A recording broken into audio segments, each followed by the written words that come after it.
Assalamualaikum warahmatullahi wabarakatuh. Alhamdulillahirabbil alamin, wassalatu wassalamu ala asrofil anbiya'i wal mursalin wa ala alihi washabihi ajmain, amma ba'du. Pemirsa yang dirahmati Allah Subhanahu wa taala, iktikaf merupakan salah satu kegiatan ibadah favorit yang dilakukan oleh Rasulullah SAW di bulan Ramadan. Dalam beberapa riwayat diterangkan bahwa Rasulullah SAW memperbanyak iktikaf di bulan Ramadan, mengajak keluarganya untuk iktikaf, dan meningkatkan frekuensinya di 10 hari terakhir di bulan Ramadan. Dalam hadis riwayat Bukhari Muslim disebutkan dari Aisyah bahwasanya Nabi Muhammad SAW senantiasa beriktikaf pada 10 hari terakhir di bulan Ramadan sehingga Allah mewafatkan beliau. Pengertian iktikaf adalah berdiam dirinya seseorang di dalam masjid dengan niat ibadah kepada Allah. Seorang muktakif atau seseorang yang beriktikaf harus menjaga kesucian dirinya.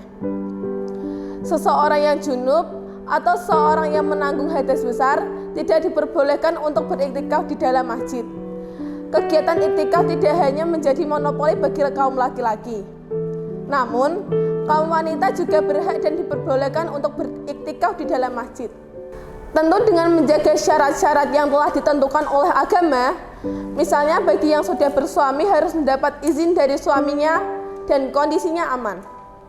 Di samping itu, anak-anak pun perlu dilatih dan dibiasakan dengan tradisi iktikaf pada 10 hari terakhir di bulan Ramadan, sebagaimana telah dibiasakan oleh para orang tua terhadap anak-anak mereka di negeri Mesir.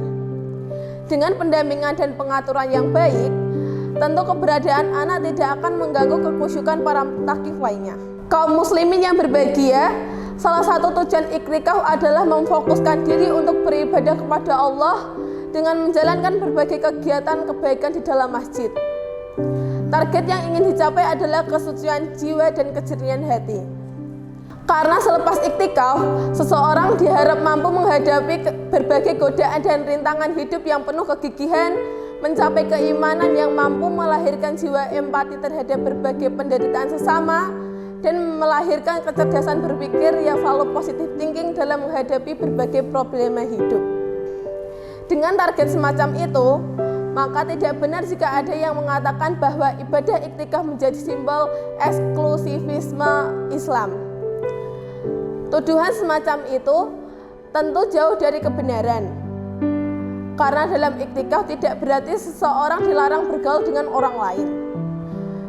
Bahkan dalam kondisi tertentu, seseorang diwajibkan untuk meninggalkan iktikaf, seperti ketika ada seseorang yang membutuhkan pertolongan segera, maka seorang muktakif harus segera menolongnya, tidak boleh menundanya atau menolaknya dengan alasan sedang iktikaf.